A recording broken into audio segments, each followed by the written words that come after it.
Hello friends and welcome back to my YouTube channel commerce का ज्ञान। और आज हम लोग कंटिन्यू करेंगे क्लास 12 का शेयर कैपिटल वाला चैप्टर। और आज का जो हमारा टॉपिक है that is four feature of shares. ठीक है, अब फोर फीचर ऑफ शेयर्स मतलब क्या है? फोर फीचर तब होता है कि जब किसी शेयर होल्डर ने पैसा पे नहीं किया है। ठीक है, अगर मान लो कोई शेयर होल्डर है और वो डिफ़ॉल्ट करता है, it means he is not paying the money. उसको जो पैसा पे करना था, लेट्स से फॉर एग्जांपल उसको 5 रुपये पे करने थे ऑन अलॉटमेंट और उसके शेयर्स है लेट्स से 100, मतलब कि वो भाई साहब ने 500 रुपीज़ पे नहीं किए। ठीक है, तो अब ये जो 500 रुपीज़ है वो क्या होगा? ये 500 रुपीज़ चला जाएगा कंपनी के पास। ये 500 रुपीज़ चला जाएगा कंपनी के पास। कंपनी बोलेगी भाई अब ये पैसा हम आपको वापस नहीं देने वाले, क्योंकि हमने आपको बोला था कि भाई आपको 500 रुपीज़ पे करने। ठीक है, और ये भाई साहब ने पे नहीं किया, तो होगा क्या यहाँ पे? जो एप्लीकेशन मनी है जो इसने पे किया होगा, लेट्स अज्यूम के 300 रुपीज़ था, 500 शेयर्स। ठीक है, तो कितना हो जाएगा? 1500 रुपीज़। ओके, सॉरी, सेम लेते हैं, 100 शेयर्स है तो एप्लीकेशन पे किया होगा 300 रुपीज़। ठीक है, सो क्या हुआ? अलॉटमेंट का पैसा इस शेयर होल्डर ने पे नहीं किया 500 रुपीज़, तो कंपनी क्या करेगी? जो 300 रुपीज़ जो उसने ऑलरेडी एप्लीकेशन पे किए हैं, राइट, वो चला जाएगा कंपनी के पास and it will not be refunded. ठीक है, याद रखना, it will not be refunded मतलब ये पैसा अब किसका हो गया? कंपनी का हो गया। और कंपनी क्या करेगी? ये जो शेयर होल्डर है, लेट्स से शेयर होल्डर का नाम है मिस्टर ए, तो मिस्टर ए का जो नाम है वो रिमूव कर देंगे। कहाँ से? रजिस्टर ऑफ मेंबर्स में से, रजिस्टर ऑफ मेंबर्स में से। सो रजिस्टर ऑफ मेंबर्स में से मिस्टर ए का नाम निकल जाएगा। So is no more a shareholder, क्योंकि उसने तो डिफ़ॉल्ट किया कि भाई जो पैसे पे करने थे 500 रुपीज़ ऑन अलॉटमेंट वो उसने पे नहीं किया, जिसकी वजह से 300 rupees which is already paid by the share holder, right, it will go into the hands of company. और कंपनी ये जो शेयर्स है वो कैंसल आउट कर देगी। कंपनी ये जो 100 शेयर्स है जो उसको अलॉट किए थे, राइट, तो 100 शेयर्स का क्या होगा? कैंसलेशन हो जाएगा, राइट। और इसकी वजह से क्या होगा? कंपनी का जो शेयर कैपिटल है, राइट, कंपनी का जो शेयर कैपिटल है वो रिड्यूस हो जाएगा। वो क्या हो जाएगा? रिड्यूस हो जाएगा, बिकॉज अब ये शेयर्स क्या हो गए? कैंसल आउट हो गए because for non payment of allotment money. ठीक है, सो जैसे ही शेयर कैपिटल रिड्यूस होता है तो हमें क्या करना पड़ेगा? शेयर कैपिटल को डेबिट करना पड़ेगा। क्या करेंगे? डेबिट करेंगे। जब भी शेयर कैपिटल इंक्रीज होता है तब हम लोग क्रेडिट करते हैं। ठीक है, जब भी शेयर कैपिटल इंक्रीज होता है, या तो मान लो आप नए शेयर इश्यू कर रहे हो, at that time share capital is always credited. लेकिन जब शेयर कैपिटल मान लो रिड्यूस हो रहा है, ठीक है, तो हम लोग को शेयर कैपिटल क्या करना पड़ेगा? अब डेबिट करना पड़ेगा। क्लियर? तो अब देखते हैं कि इसकी जर्नल एंट्री क्या होगी फोर फीचर की, which is very very important.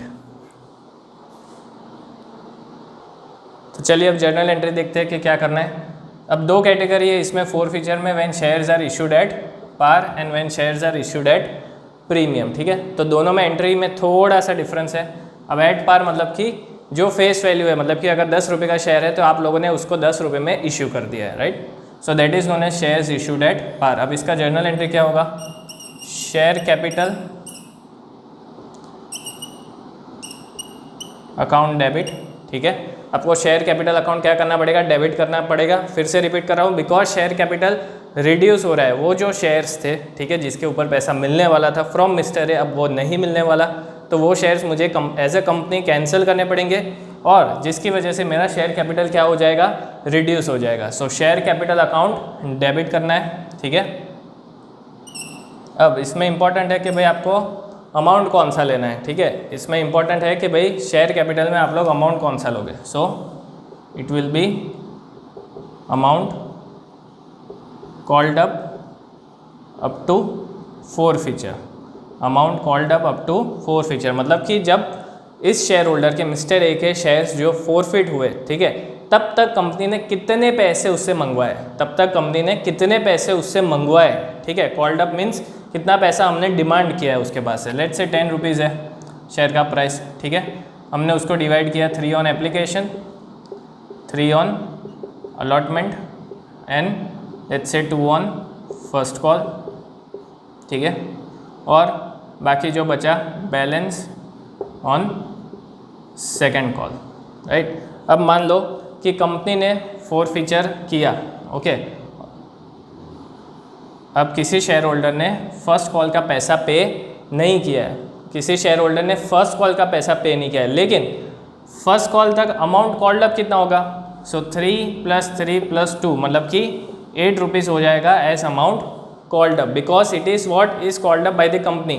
First call आते आते कंपनी ने 8 रुपये मंगवा लिए थे, ठीक है, जिसमें से उसने 2 रुपये पे नहीं किए। So that is the meaning of amount called up to the date of forfeiture, मतलब कि फोरफीचर तक अगर फर्स्ट कॉल पे हो रहा है फोरफीचर तो फर्स्ट कॉल तक कितने पैसे मंगवाए, अगर सेकेंड कॉल पे हो रहा है, ठीक है, तो कितने पैसे मंगवाए? पूरे 10 रुपये मंगवाए, ठीक है। So you have to take amount called up to forfeiture. Credit करना है to share forfeiture account.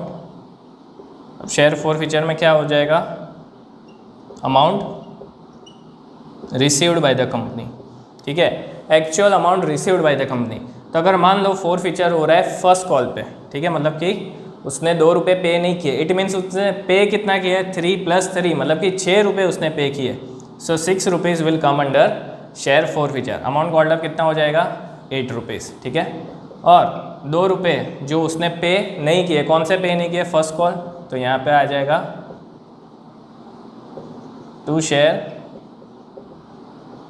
First call account, to share first call account amount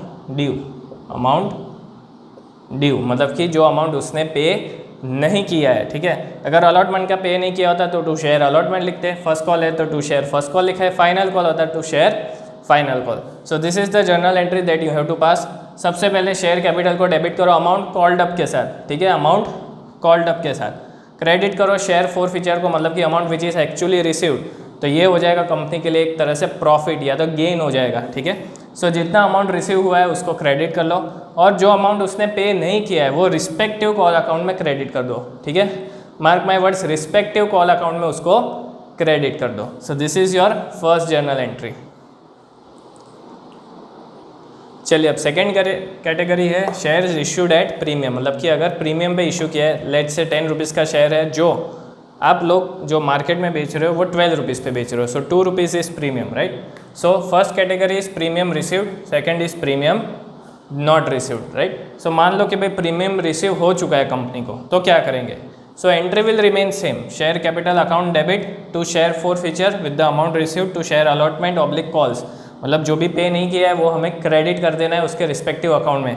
लेकिन डिफरेंस क्या है? शेयर कैपिटल अकाउंट में अमाउंट कौन सा जाएगा? Amount called up excluding premium, amount called up excluding premium, ठीक है। प्रीमियम का अमाउंट हमें नहीं लेना है because premium is already received, right. अब शेयर कैपिटल का पैसा क्या है कि जो नहीं मिल रहा है इसलिए हम लोग उसको डेबिट कर रहे हैं, लेकिन प्रीमियम एक बार रिसीव हो गया, राइट, तो हम लोग उसको वापस डेबिट नहीं कर सकते बिकॉज सिक्योरिटी प्रीमियम रिजर्व का अपना एक रूल है, right. You have already studied के भाई उसके जो 5 यूज़ है उसी में आप लोग SPR का पैसा जो है वो यूज़ कर सकते हो, इसके अलावा SPR का पैसा कहीं पे भी यूज़ नहीं हो सकता है। इसकी वजह से हम लोग क्या कर रहे हैं कि प्रीमियम का जो पैसा मिल चुका है already, right, it is already received, उसको हम लोग एक्सक्लूड कर रहे हैं टू शेयर फोरफीचर।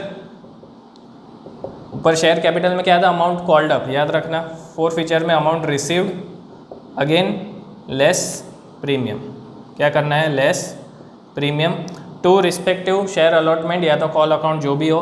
यहाँ पे आप लोग इंक्लूडिंग प्रीमियम अमाउंट ले सकते हो, मतलब कि अगर शेयर अलॉटमेंट में 5 रुपये पेंडिंग है, ठीक है, उसने 5 रुपये पे नहीं किए इंक्लूडिंग प्रीमियम, तो यहाँ पे आपको 5 रुपये लेने हैं, ठीक है। सो यहाँ पे आप लोग इंक्लूडिंग प्रीमियम अमाउंट क्रेडिट कर सकते हो बिकॉज उसने पे नहीं किया है। लेकिन याद क्या पे रखना है? शेयर फोरफीचर में जो भी अमाउंट लोगे उसमें से प्रीमियम माइनस करो, शेयर कैपिटल में जो अमाउंट डेबिट कर रहे हो उसमें से भी आपको प्रीमियम अमाउंट क्या करना है? माइनस कर देना है, ठीक है।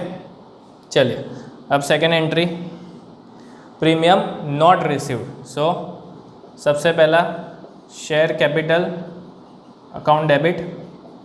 अब प्रीमियम मिला ही नहीं है, ठीक है, प्रीमियम कंपनी को रिसीव ही नहीं हुआ, तो आप लोग उसको डेबिट कर सकते हो, मतलब कि security premium reserve account debit, ठीक है। मिला ही नहीं था इसलिए आप हम लोग डेबिट कर सकते हैं, लेकिन अगर मिल चुका है तो मैं वापस से उसको डेबिट नहीं कर सकता, मतलब कि उसको कैंसिल नहीं कर सकता। लेकिन अगर नहीं मिला है तो आप लोग कैंसिल कर सकते हो। So share capital account debit, security premium reserve account debit to share forfeiture with the amount received, ठीक है। अब यहाँ पे प्रीमियम अमाउंट नहीं आएगा क्योंकि प्रीमियम तो हमने अलग से वैसे भी शो कर दिया है। And to share allotment oblique calls, right? So these are the three journal entries which are very much important for forfeiture of shares। बहुत ही छोटा सा टॉपिक है लेकिन yes it is very much important. और इस बार टर्म 1 में जो भी MCQs आएंगे बहुत चांसेस है कि वो लोग forfeiture वाला तो ऑप्शन उसमें कवर करने ही वाले हैं। और अगर केस बेस्ड क्वेश्चन आता है सो डेफिनेटली एक बड़ा सा क्वेश्चन होगा और जिसमें forfeiture वाला भी आपको जो पॉइंट है वो कवर करना होगा। Clear? So that's all for today, hope you enjoyed the video, right. Channel को सब्सक्राइब करना ना भूलें और वीडियो अगर अच्छा लगता है तो लाइक करें और कमेंट डेफिनेटली करें। Thank you.